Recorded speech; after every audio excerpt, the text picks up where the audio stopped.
राधे राधे दोस्तों, स्वागत है आपका इस कहानी में। बहू बिन बुलाए मायके भी नहीं जाना चाहिए। मम्मी जी, इस बार मैं मायके जा रही हूँ, इसलिए आप छोटी से कह देना कि वो मेरे आने के बाद मायके चली जाए। वैसे भी मुझे अपने मायके गए हुए 2 साल हो गए हैं। बड़ी बहू सोना ने उषा जी से कहा। अरे बहू, तू मायके जाकर क्या करेगी? अब तो तेरी माँ भी नहीं रही। जब तक माता पिता होते हैं तब तक ही मायका होता है। भाई भाभी का क्या है, बुलाए तो बुलाए, नहीं तो नहीं बुलाए।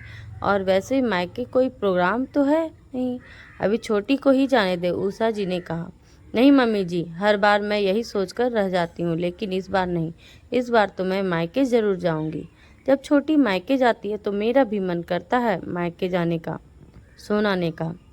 देख बहू, मैं तुझे मायके जाने के लिए मना नहीं करती, लेकिन जब तक माता पिता होते हैं तब तक एक बेटी पर बेधड़क अपने मायके आ जा सकती है। लेकिन जब गृहस्थी भाई भाभी के जिम्मे आ जाए तो बिना न्योते के मायके नहीं जाना चाहिए।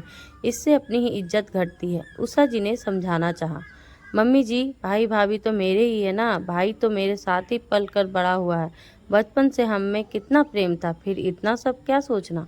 और फिर छोटी भी तो जाती अपने मायके, उसे तो आप कभी नहीं रोकती। सोना जैसे कुछ समझना ही नहीं चाह रही थी। देख बहू, तेरा मायका है, तेरी मर्जी है, मैं कुछ नहीं कहूंगी और ना ही तुझे जाने से रोकूंगी। आखिर तुम भी पढ़ी लिखी समझदार हो। छोटी के मायके की स्थितियों में और तुम्हारे मायके की स्थिति में बहुत फर्क है। बाकी तुम्हारी मर्जी, जब तुम जाना चाहो चली जाओ, कहकर उषा जी अपने कमरे में आकर बैठ गई। आखिर सास के हाँ करते ही सोना खुश हो गई। 2 साल हो चुके थे उसे अपने मायके गए हो।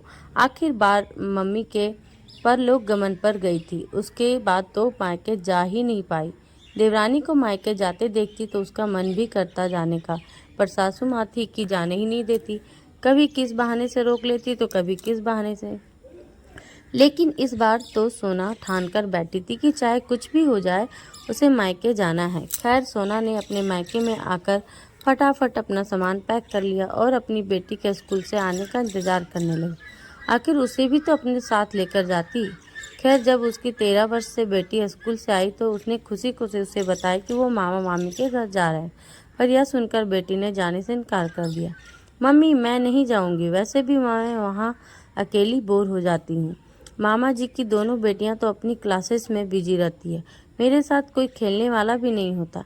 खैर, कहा तो उसने सही था, इसलिए सोना ने ज़्यादा उसे जाने के लिए नहीं कहा। खैर, सोना ने कैब बुक की और थोड़ी देर में अपना सामान लेकर वहां से रवाना हो गई। 2 घंटे के सफ़र के बाद वो अपने मायके पहुंची। उसे लगा था कि उसके भैया भाभी उसे देखकर बहुत खुश हो जाएंगे, लेकिन सोचा हुआ अक्सर सच नहीं होता। उसे देखते ही भैया ने कहा, अरे सोना, आज अचानक कैसे आना हो गया? फोन भी नहीं किया तूने?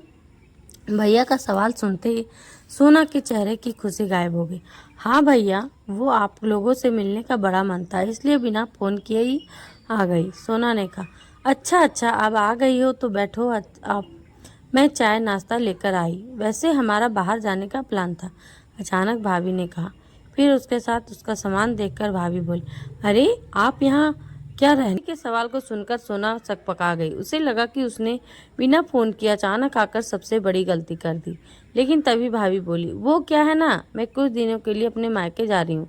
काफी दिनों से प्लान बना रखा था, पर अब आप अचानक आ गई तो मुझे अब सोचना ही पड़ेगा। पर मम्मी, हम तो कहीं नहीं जा रहे। अचानक कब प्लान बन गया? मैं तो स्कूल में छुट्टी के लिए भी नहीं बोला, अचानक सोना की भतीजी ने कहा। उसकी बातें सुनकर भाभी एक पल के लिए झेप गई, फिर उसे डांटते हुए बोली, अब क्या तुझे हर प्लानिंग बतानी पड़ेगी? अपने काम से मतलब रखो, बड़ों की बातों में बीच में मत बोला कर। अरे, इसे डांटना छोड़ो और सोना के लिए चाय पानी लेकर आओ, भैया ने बात को पलटते हुए कहा। लेकिन सोना को सब समझ में आ रहा था, सचमुच उसने यहाँ आकर गलती की। काश सास की बात मान ली होती है, आखिर वो भी तो अपने तजर्बे से कह रही थी। खैर, उसने बात को पलटते हुए कहा, नहीं भाभी, मैं रुकने के लिए नहीं आई हूँ। इस बैग में तो जरूरी सामान है जो मैं इधर लेने के लिए आई थी, तो सोचा आप लोगों से मिलती चलूं। उसकी बातें सुनते ही भाभी के चेहरे पर अपने आप मुस्कुराहट आ गई थी, जैसे बहुत बड़ी जीत हासिल हो गई। खैर, मुश्किल से आधा घंटा वहां रुक कर वापस अपने ससुराल रवाना हो गई। लेकिन एक बार भी भाभी भैया ने ये नहीं कहा कि दोबारा आना। जब ससुराल पहुंचे तो उषा जी बाहर हॉल में ही बैठी हुई थी। उसे देखकर उषा जी को सब समझ में आ गया, पर सोना की आंखों में आंसू आ गए। यह देखकर उषा जी ने कहा, बहू, मैंने तुझे पहले ही कहा था कि जब तक मायके में न्योता ना आए मायके नहीं जाना चाहिए। बिना न्योता के जाने से अपना ही मान घटता है। मम्मी जी, मुझे नहीं पता था कि मम्मी पापा के जाते ही मायका पराया हो जाएगा। मुझे आपकी बात मान लेनी चाहिए थी। कम से कम यूं बेइज्जती तो नहीं होती। यहाँ पर भी सब हंसेंगे मुझ पर, सोना ने रोते हुए कहा। कोई नहीं हंसेगा तुझ पर। मैंने किसी से नहीं कहा कि तुम मायके गई हो। सबको यही पता है कि तुम अपनी सहेली से मिलने गई हो और उसके बाद तुम अपने मायके सबसे मिलते हुए इधर आ जाओगी। अगर तुम रुक जाती तो कह देती मायके वालों ने रोक लिया। इससे पहले छोटी घर आ जाए, अपना सामान ले जाकर अपने कमरे में रख दे।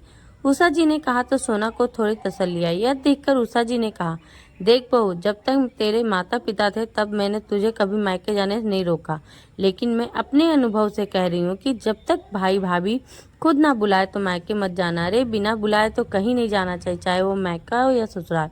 जी मम्मी जी, आगे से मैं इस बात का बिल्कुल ध्यान रखूंगी, कहकर सोना अपना सामान अपने कमरे में रखने चली गई। लेकिन मन ही मन अपनी सास को धन्यवाद जरूर दिया कि उन्होंने अपनी समझदारी से कम ससुराल में उसका मजाक बनने से तो रोक लिया। तो दोस्तों, यह आलेख आपको अच्छा लगा हो तो अपने के साथ अवश्य शेयर करें। धन्यवाद। शुभ वंदन।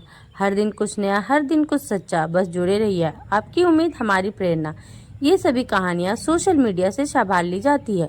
यह चैनल एक प्रेरणा स्रोत है। इस चैनल में हर रोज धार्मिक, प्रेरणादायक कहानियाँ और आत्मविश्वास से जुड़ी कथा भेजी जाती है।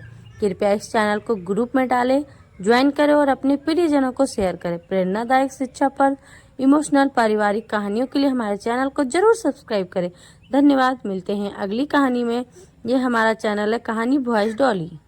जय श्री राम।